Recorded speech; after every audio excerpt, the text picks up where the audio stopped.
Bem-vindos ao nosso programa Meio Ambiente no século XXI, que nós fazemos bimestralmente aqui na TV Profissão e que é patrocinado pela área de pós-graduação na Uninter. Eu sou a professora Sandra e nossos encontros sempre traz temas bastante relevantes, inovadores, temas bastante atuais, pertinentes à área de meio ambiente, mas que não deixa de permear por outras áreas. Hoje nós vamos falar um tema muito legal e que tem sido bastante divulgado, não só na área de meio ambiente, mas também na área de produção, na área de recursos, na área de gestão empresarial, até mesmo esbarra na logística e na saúde, e em todas as áreas. Hoje nós vamos falar sobre consumir menos.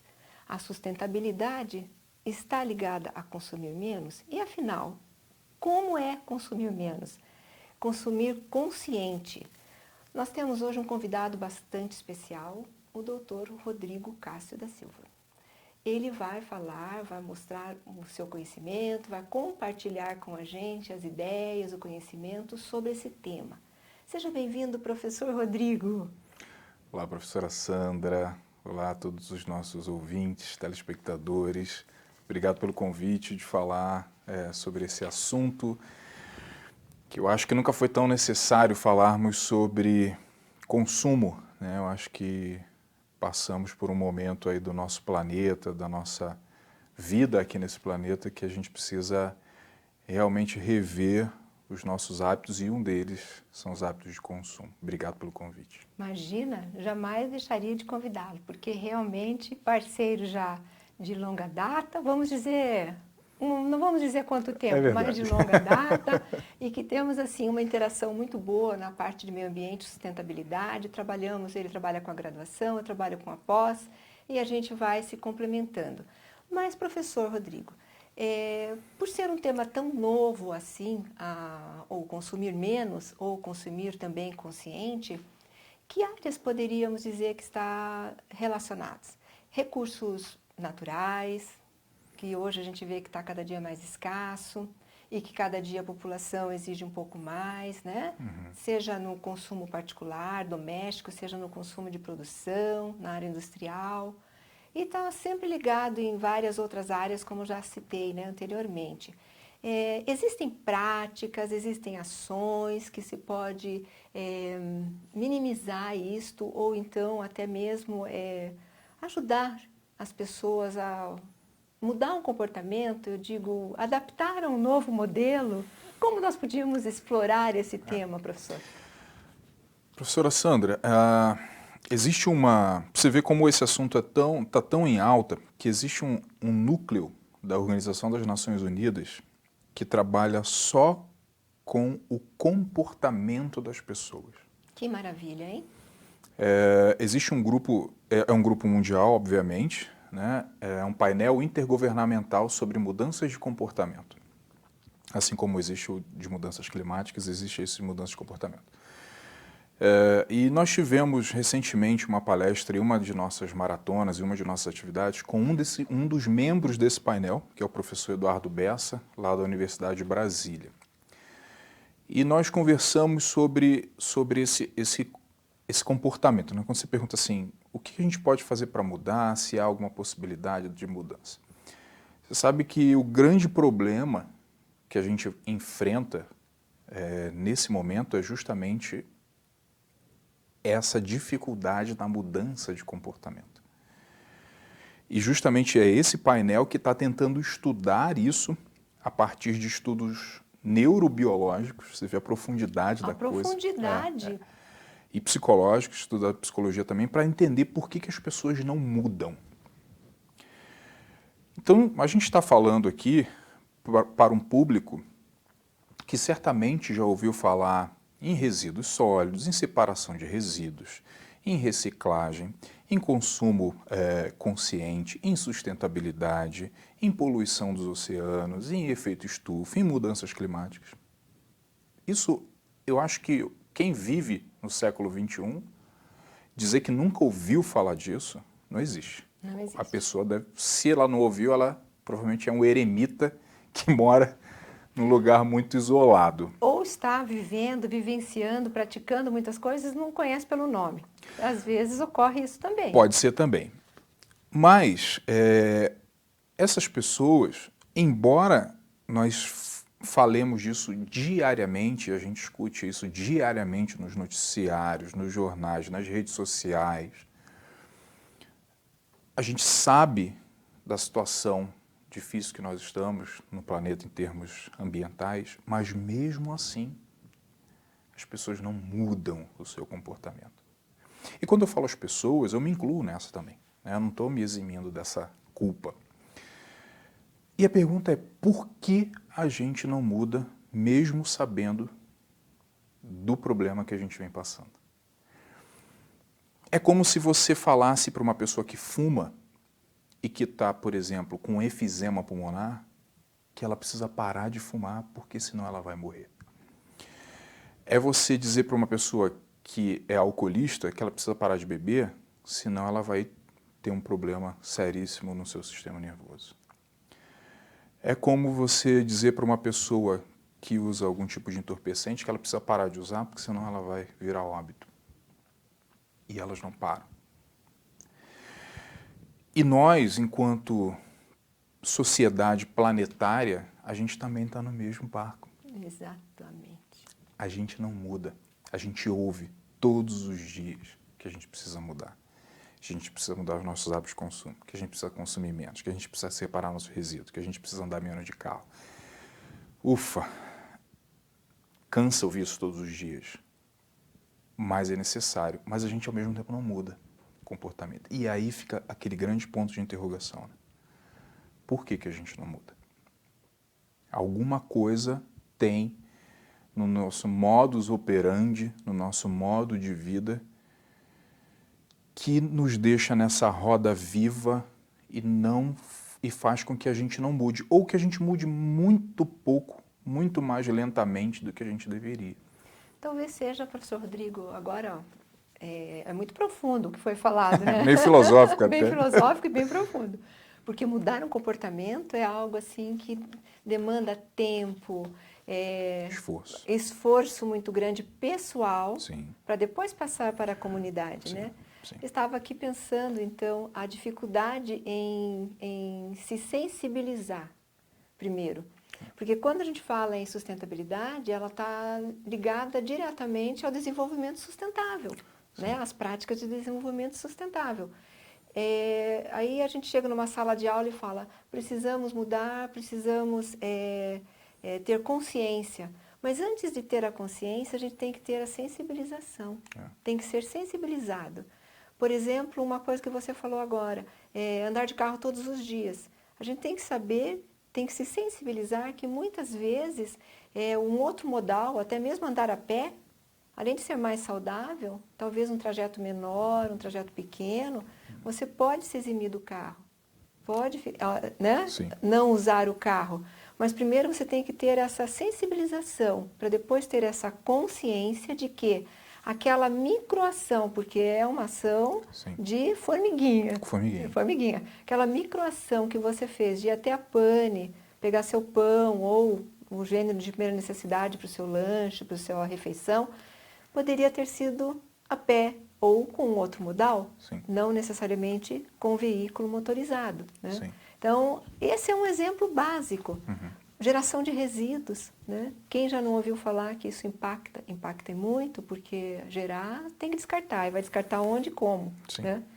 Então, a profundidade fica, eu acredito que a dificuldade da mudança fica entre se sensibilizar e após isso se conscientizar, para depois praticar a ação, né?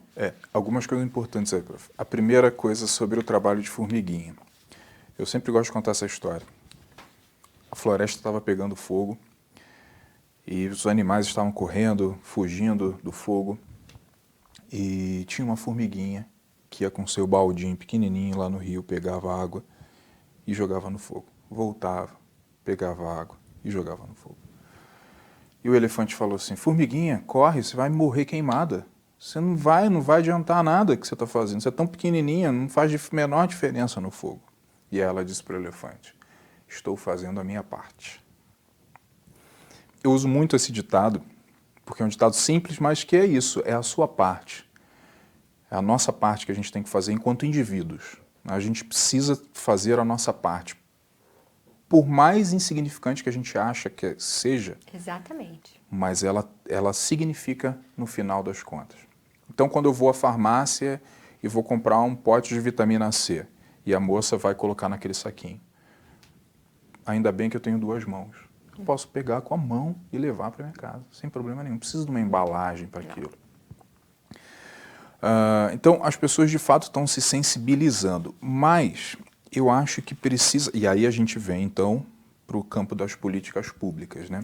Importantíssimo, porque quando a gente fala em ação individual, esse efeito, essas ações de formiguinha, ela começa realmente no seu ambiente. Sim. Né, como indivíduo, Sim. mas ela tem que passar esses muros, ela tem que passar a ser uma prática de sociedade, Coletivo. de cidadania, Perfeito. de coletividade. Perfeito. E isso precisa estar amparado também em políticas públicas. Perfeito, perfeito.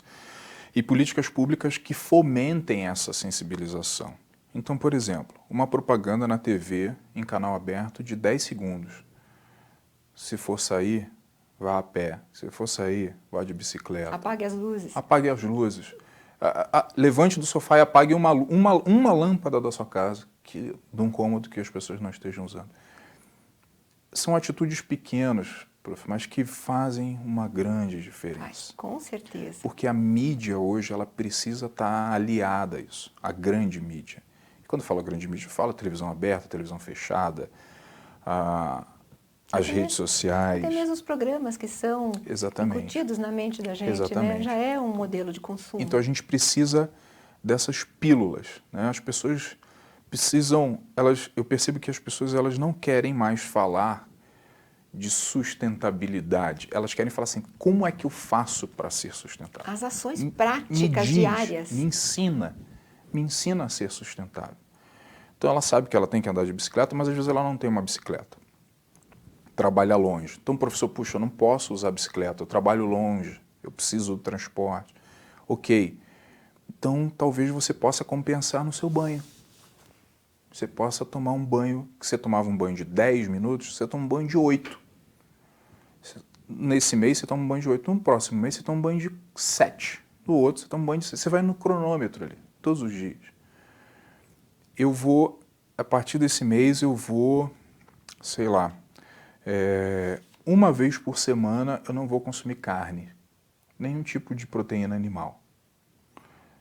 No começo vai ser difícil, mas você vai ver que depois isso se torna um hábito. Vou passar a comer mais legumes. Enfim, então assim, eu vou compensar, eu vou fazer as ações compensatórias. É assim que a gente trabalha na gestão, literalmente na gestão ambiental. Exatamente. Né? São as ações compensatórias. Então, se eu vou construir um porto que vai degradar o ambiente, mas que é necessário, eu preciso compensar isso preservando uma área, criando uma unidade de conservação, de preservação, enfim. Então essas compensações são necessárias. O que a gente não pode é ficar se culpando muito. Ah, mas eu não tenho como não usar carro, eu preciso usar carro. Tudo bem, você precisa usar carro, realmente. Eu trabalho de carro, sou motorista de aplicativo. Tudo bem, mas eu vou compensar em outras questões. E aí vem as políticas públicas para nos ensinar a fazer, ou ensinar a grande população. O que a gente está fazendo aqui é fundamental, mas às vezes eu fico pensando nisso, prof. Será que a gente não está rezando missa para convertido? Eu sempre falo isso. O que é rezar missa para convertido? A gente está falando para pessoas que já fazem, já batalham, já são ativos nesse processo. Então você que está assistindo a gente, que já é o convertido, a ideia é que você leve isso para outras pessoas. Para as pessoas, por exemplo, da sua casa. Ah, mas eu moro sozinho. Então você pode, de repente, levar para o pessoal da portaria do seu prédio, para a sua vizinha, para o seu vizinho, para o seu colega de trabalho que trabalha do seu lado. Né? Você pode dar um toque todos os dias e as suas ações enquanto indivíduo, elas são o espelho. O ser humano, ele se espelha nos outros. A gente é um ser, tanto que a gente tem um neurônio chamado neurônios espelhos. Espelhos. Porque eles espelham o outro. Então, se eu vejo a professora Sandra, puxa, olha, a professora Sandra, ela usa a eco bag todos os dias. aquilo vai ser um espelho para mim. Ela traz a marmitinha dela na eco bag. Então, aquilo vai me despertar alguma coisa. Exato.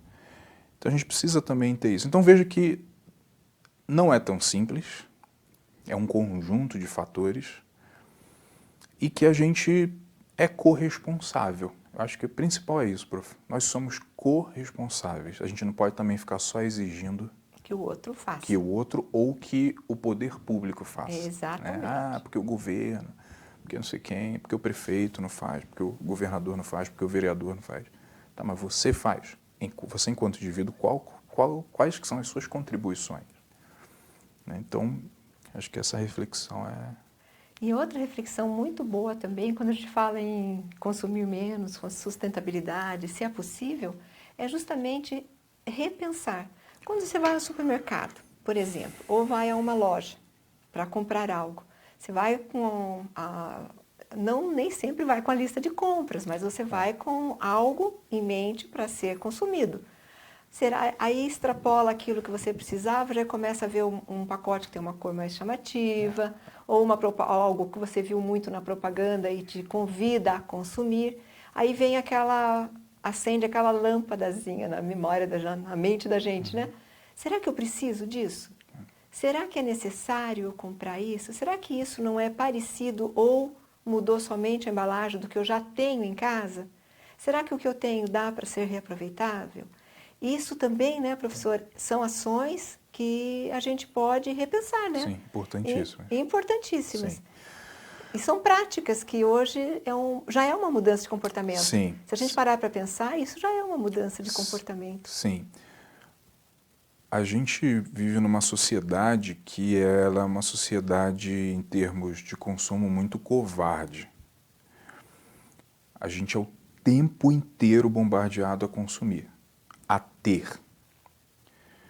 Então, de repente, se eu estou aqui, né, com você conversando, e essa calça, por exemplo, é uma calça antiga, e por algum motivo ela rasgou aqui, por ser muito antiga, ela rasgou, e eu mandar costurá-la e tiver uma costura aqui, talvez eu vá ser julgado com outros olhos.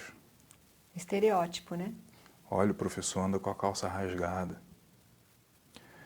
Olha, o professor anda com a camisa que tem uma mancha, porque caiu uma gordura aqui uma vez que eu estava almoçando, caiu uma mancha de água sanitária e ficou manchado.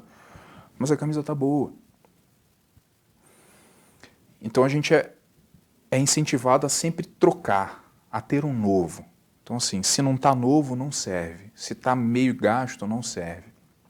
Isso é uma cultura extremamente americanizada. Os europeus são um pouquinho diferentes, eles usam as coisas, né, por muito tempo. Então, isso é um papel muito da mídia. A mídia tem esse papel de fomentar essa questão do consumo. Uma coisa que eu tenho feito, dificilmente eu consumo em lojas físicas hoje em dia, é muito raro, até mercado eu faço pela internet hoje. Quando eu vou comprar alguma coisa pela internet, não mercado, mas assim, qualquer outro bem de consumo, uma roupa, um livro, um produto eletrônico, o que eu faço? Eu coloco no carrinho e deixo lá 2 dias. E esqueço. Se em 2 dias eu não tiver a real necessidade de comprar, é porque eu não precisava daquilo. Porque você quer comprar por impulso, a gente compra por impulso, é normal, é natural. Não estou falando que eu nunca fiz isso, eu faço isso. Às vezes eu compro alguma coisa e falo assim... Que arrependimento. Para que eu comprei isso, né? Aí chega na minha casa, tá aquilo ali. Às vezes, tem coisas que chegam na nossa casa que a gente às vezes nem tira da embalagem. Eu comprei um negócio outro dia que eu nem tirei da embalagem ainda. E já tem 2 semanas que está lá. Aí vem o repensar da necessidade, né? Então, quer dizer, eu não tinha necessidade de comprar aquilo. De fato, eu não tinha. Então, a gente precisa estar sempre alerta. É um estado de alerta o tempo inteiro. Eu preciso disso. Eu quero isso. O grande filósofo, né, Mário Sérgio Cortella, acho que todo mundo conhece, Sim. o professor Mário Sérgio Cortella, ele diz que as nossas vontades elas têm que atender a 3 perguntas. quero, devo e posso. Se você responder sim para essas 3 perguntas, beleza, vai em frente. Então assim, eu quero aquilo, eu devo ter aquilo, eu posso ter aquilo.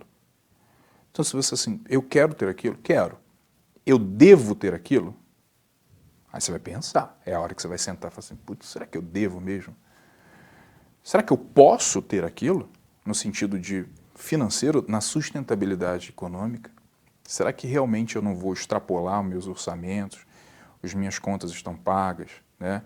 Os meus boletos estão quitados, eu tenho esse dinheiro, né, que eu posso comprar e não vai comprometer o meu orçamento? Se você respondeu sim para essas 3 perguntas, vai lá. Vai em frente. Vai em frente. Só que assim, tem uma outra pergunta que é a última, né? Qual é o impacto que isso vai causar no meio ambiente? Porque isso vai causar um impacto. Tudo, um relógio, uma aliança, uma camiseta, o botão da minha camisa, o cadastro do meu tênis, tudo isso aqui é matéria-prima. Ou é petróleo, ou é algodão, material sintético, animal, um couro. que é pior. Então tudo isso vem da natureza. Então quanto mais eu consumir, mais recursos eu vou precisar. Isso é fato, a matemática é exata. Então quanto mais eu tenho, mais está retirando da natureza. Simples assim. Então eu tenho que repensar. Só para eu não me alongar mais, já estou falando muito. Imagina, tá ótima a conversa. Existe um estudo conduzido pela WWF, que é aquela grande organização não governamental do panda, do urso panda, que eles têm um estudo que é a Overshoot Day, que é o dia da sobrecarga da Terra. O que é isso? Quanto um país consome ao longo de um ano. Então eles fazem um cálculo matemático, levando em consideração uma série de fatores, e fazem o seguinte, eles fazem um cálculo para um ano, ou seja, o Brasil tem X quantidade de recursos naturais para consumir durante esse ano. O dia da sobrecarga da Terra desse ano, 2021, caiu no dia 29 de julho. O que quer dizer isso? Quer dizer que do dia 1º de janeiro ao dia 29 de julho, a gente consumiu tudo que a gente deveria consumir em um ano. Do dia 29 de julho ao dia 31 de dezembro, a gente está consumindo a mais. É como se a gente tivesse entrado no cheque especial, no cartão de crédito. Ambiental, que é o pior. Ambiental, que é pior. Então, assim, a gente está consumindo quase 6 meses a mais do que a gente pode consumir. No Brasil, a gente precisa de 1,7 planetas para sustentar o meu estilo de vida, o seu, do nosso câmera, do nosso produtor. 1,7 planetas. Quantos planetas a gente tem, prof? Um só. Tem que ver bem certinho se existe esse ainda na íntegra, né? Exatamente. Então a gente tem um planeta, a gente quer consumir 1,7. O Japão consome em torno de 7 a 8 planetas por habitante. Os americanos consomem de 5 a 6 planetas por habitante. Os países que mais consomem são os mais ricos. Os países que menos consomem são os mais pobres. Então até a sustentabilidade ela é injusta. Há uma injustiça social. Então os pobres pagam pelo consumo dos ricos. Mas pagam de que forma? Bom, a mudança climática é para todo mundo. Não é só para mim, não é só para você. É para quem está no Tibete, é para quem está na África do Sul, é para quem está em Moçambique, é para quem está no Brasil. É para quem está nos Estados Unidos, é para quem está no Japão. A mudança climática é para todo mundo. Só quem sofre mais? A população pobre. E a gente está vendo isso pelo mundo todo, né? Especialmente essa mudança climática tem influenciado muito na crise hídrica. Sim. Tem trazido, assim, consequências gravíssimas, especialmente em países que têm menos poder aquisitivo, que são os mais pobres, né? Sim. E que tem também, já tinha incidência muito baixa de recurso hídrico. Sim. Agora, com o pouco que tinha, estão sofrendo, estão praticamente zerados. Sim. E isso não é só aqui no Brasil, na África. A gente está tendo problemas hídricos, inclusive em países que são que tem uma quantidade de água, né, disponível, imenso. Isso aí é feito mesmo do consumo, da prática sustentável, que muitas vezes deixa a desejar. Imagina assim, em 6 meses a gente já consumiu o que tinha que ser consumido em 12, nós já estamos no cheque especial no vermelho há muito tempo. E essa data, ela tende a ficar cada vez mais perto do início do ano. Mas também não podemos falar só de coisas ruins, né? Nós podemos falar de práticas boas. Por Práticas exemplo, boas. O remanejo de resíduos, que em várias cidades tem políticas públicas bastante atuantes, que estão sendo implementadas, que já estão sendo implementadas, que têm auxiliado imensamente, Sim. né? Limpeza de rios, sim. limpeza de mares. Eu percebo que essa geração agora, os millennials, né, que a gente chama, é uma geração que tem se preocupado muito. É uma geração que não usa carro, né? É uma geração predominantemente vegana e vegetariana. Isso tem um impacto absurdamente positivo no meio ambiente. Exato. Você não consumir carne, não consumir produtos animais, por vários motivos, não só pela questão ética, mas pela questão ambiental mesmo.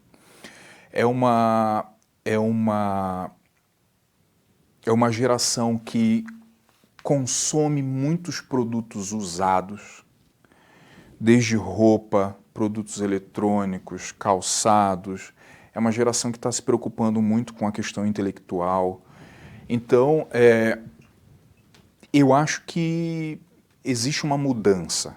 Como toda mudança, ela é lenta. Como toda mudança grande, Mundial, a gente está falando de mundo, né?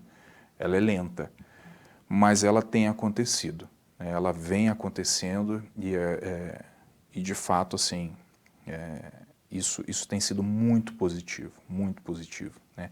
Essas ações individuais e as redes sociais, elas têm impulsionado muito isso positivamente. As pessoas estão compartilhando isso, compartilhando as ações positivas. Olha, eu fiz isso. Você fala assim, puxa, que legal, isso tão simples, vou fazer também. Como eu não pensei, né? Como eu não pensei nisso, vou fazer isso aí também, né? Exato. Essa nossa conversa, assim, poderia se alongar por mais um período, mais 2 períodos, tal. Mas, infelizmente, professor, nós estamos com o tempo já bem apertado no final. Quero agradecer imensamente a todos que nos ouvem, que vão nos ouvir, e especialmente ao professor Rodrigo, que tem compartilhado seu conhecimento, sua consciência ambiental, que é de uma força muito grande, né, perante os alunos e todo o público a quem ele fala, tal. Professor, muito obrigada pela sua presença, pela sua participação, e se tiver algum conselho, não digo conselho, mas alguma coisa que queira agregar aí no final, fique à vontade. Professora Sandra, quero te agradecer pelo convite, sempre um prazerzaço estar contigo aqui, conversando, nossos papos são sempre muito, muito legais. E assim, pense globalmente e haja localmente, é o lema da Agenda 21 lá de 1992. Pense globalmente, mas haja localmente, haja dentro da sua casa, haja com os seus. Isso faz toda a diferença, né? Aos pouquinhos, as mudanças de hábito que a gente tem no nosso dia a dia, elas surtem efeitos, por menores que eles sejam, mas elas surtem muitos efeitos positivos. Então, faça a sua parte e dissemine as suas ideias, né? Não seja eco-chato nem biodesagradável, que verdade. também não é legal, Não. mas assim, né, converse com as pessoas, apresente argumentos sólidos daquilo que você está falando. Também não adianta chegar e falar assim, você tem que parar de comer carne. Por quê? Porque sim. Não é por aí, né? Eu acho que a gente tem que apresentar argumentos e deixar que as pessoas também reflitam sobre aquilo que elas estão ouvindo. Então, mais uma vez, prof, muito obrigado por esse convite. Amei estar aqui. Obrigado. Obrigada a todos e até o nosso próximo encontro.